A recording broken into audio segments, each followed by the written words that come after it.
Well, we can only have 11 on the field, but How many would you consider? yeah, I think Jordan was critical for us to be able to do a lot of things. Anytime that you have flexibility to be able to play outside corner, slot corner, nickel, star, that type of stuff, and then be able to play high safety is critical.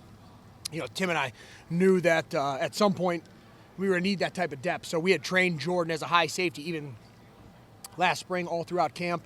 So that was really important for us to be able to do that. So we're training the guys to be able to do that as well. It's part of, Tim and my philosophy is to be able to play defensive back, not just star, not just safety, not just corner. It's important for the NFL too. When we talk to the scouts, we talk to the pro coaches. Obviously, Tim did it for a high level there, 12 years at the highest level. Matt's done it for a long time. That's important, man, when you look at these guys and the flexibility. So a number of guys, we're still working through that process right now as it unfolds, but we're cross-training a bunch of guys. Where are you guys at when it comes to Malik and Jalen, and maybe not just a battle, but just their progression as a duo? I'm really happy with those two guys. Malik's had a great spring. Jalen's had a great spring. Competition's been awesome, but it's our job as coaches to have packaging that if those guys earn the right to be on the field, we got to put them on the field. So how do we find the balance to be able to play multiple safeties, multiple corners, and packaging? I think Matt Patricia is the guru of being able to do that throughout his career, what he's been able to do from a personnel standpoint. But I'm very, very impressed and happy with Malik, with Jalen, the mentality, the performance on the field, and it's been really good. Obviously, it's really early in all of this. Mm-hmm. Do you guys view that as more of like they can both be like starters in this defense, or is it truly a competition between those two to like start with Caleb? Yeah, everybody competes every day, but like I said, I view, do we just have 11 starters? No, we have starters in a multitude of packaging, right? And we're not even close to rolling that out yet. But to answer your question, yes, I don't think it's just a competition between guys for one job. No, we're trying to put the best 11 on the field, and if those guys are that, it's our job to be able to get them out there. You mentioned a lot of the Positional flexibility you were talking about earlier, Yeah. as far as guys who play defensive back. Mhm. Is that even more of a priority this year now that rosters are being trimmed down to 105? Ryan talked about that as another position group. For sure. It's important with our team. It's important with recruiting as well, too. When we look at, okay, you got 105 guys. It's no different than the NFL with 53. Okay, sure, that's a different number, but it's not, we don't have the luxury of a guy can only do one thing anymore. Special teams value is important. Playing multiple positions is important. So 100%, you're dead on with that, for sure. For sure. I don't know if we do it anymore. I think it's always been important to Tim and I, but we know that from when it gets down to having 105 guys, yeah, that cross training is really, really important. So it's been a focus of ours in the past, and it'll continue to be a focus of ours. I wanted to ask you about that positional flexibility as it pertains to Malik specifically, because when we watched him in those first couple practices, he was rolling and doing some different things. Yeah. We talked to Matt Patricia, and he was talking about how Malik's been put in a lot of different positions in this defense. How have you seen, I guess, his ability to play in multiple spots, multiple places grow this spring? Yeah. Sometimes when you see game day, you might see guys in one role. Well, that's because we've gotten to that point, right?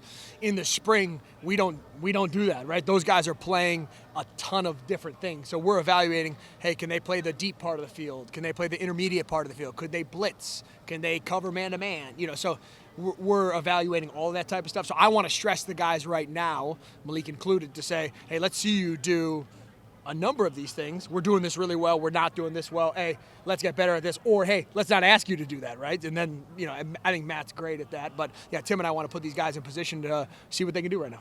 Yep. Any guys impressed you with their ability to Yeah, for sure. Caleb Downs, it's an easy answer for you, right? Caleb could do a lot of things. You've been able to see that on display. Jermaine Matthews has been able to do a lot of things. IGB can do a lot of things. We've asked Jalen and Malik to do a number of things. We've asked Fahim Delane to do a number of things, So I would say those are some guys that we've, asked to do a multitude of things, and they've stepped up so far. Yeah, Fahim brings a physicality to the game. You saw that if you've ever watched his high school film, which I'm sure you have, right? He brings a physicality to the game. He's got a ready-made college body. Now the mental side, it's my job is to get him caught up to speed to be able to go perform at a high level. But he brings a mentality, a seriousness, and a physicality to his game. How important is it going to be for him to do some special team stuff this year? Maybe get his feet back to on the field and things like that while learning. Yeah, you guys have heard me say it a lot of times, but I'm not a believer that you play on defense unless you play on special teams. So those guys are going to be playing on special teams for sure. What is the spring been like for Caleb? Ryan mentioned losing him out by injury, but just how much has he been able to do? What's Yeah, he's done a good amount of things, so it's not like he hasn't done a good amount of stuff. He has.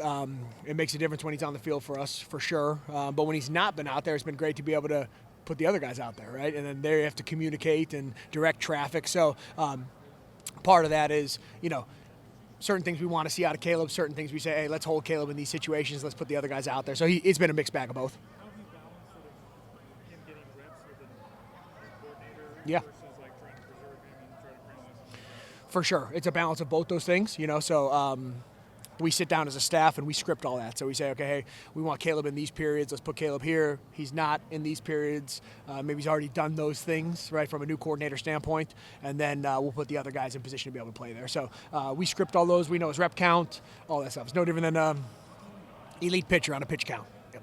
Hey, Matt, what's the key to keeping an out-of-state commit locked in for the next 9 months or so? Relationships. It's all about relationships. Recruiting's all about relationships.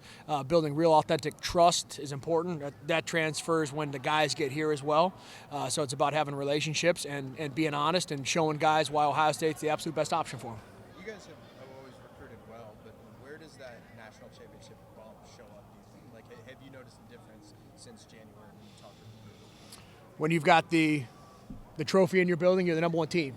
When you're the number one defense in the country, when you have 2 All-American safeties and you have the production to be able to back that up and you say, hey, this is the absolute best, right? The best is a big word now, right? To be able to say, hey, you're number one, right? Number one. What you're able to show that and you have a track record to be able to produce that, then guys want to be part of it. What do you like right now about what Bryce is doing? Yeah. Being a little bit of safety, a little bit of For sure. Yeah, Bryson, I should have mentioned Bryce earlier when you talked about flexibility. Bryce brings, he's got size. That's a 10-400 meter in high school. Smart dude. I mean, I think really, really highly of Bryce. So Bryce is one of those guys that has flexibility to be able to do a lot of different things. So he's played in the slot. He's played outside. He knows what's happening at safety. Bryce is awesome. I love Bryce. How much of a leap has he taken from that first year to what he's doing? Yeah, I think there was even a leap happening during the season, right? So early on, he's just figuring it out. Then he's saying, okay, I'm learning multiple positions. At the end of last year, then we're putting this guy into packaging on the field. So, no, I'm really excited about Bryce West. Yeah. Whether it be recruiting, coaching, whatever it may be, where do you feel like you've kind of grown and maybe become more comfortable, your time at Ohio State than maybe when you first got back? That's a great question. I think the comfortability comes with relationships of players that maybe I didn't have one with before, with staff, coming back. That's a great question from being comfortable. I think Coach Day does a great job of expectations when you come in the door. So there's not like a, hey, where do I fit or what's my job description? That type of stuff. But I would say, especially this spring, is relationship that Tim and I have had, has been absolutely awesome from a coaching and the back end standpoint. And then getting to know Matt Patricia has been phenomenal, right? So I would say from a comfortability is learning how Matt thinks, tapping into that side of it, his mental, hey, this is what I've been able to do from a safety standpoint, and then being able to apply that on the field. What did it mean to hear kind of the praise that Coach Day had for you at the celebration in January? Yeah, I appreciate Coach Day saying that. I try to just be behind the scenes operator. Not that I don't mind the limelight. Trust me, I don't, the spotlight. But I just try to put guys in position to go be successful and let them shine, But anytime you get acknowledged for hard work, appreciative of Coach Day, and I think the world of him and value his honesty, the relationship that we have, for sure. Thank you, man. Thanks a bunch. Appreciate you guys.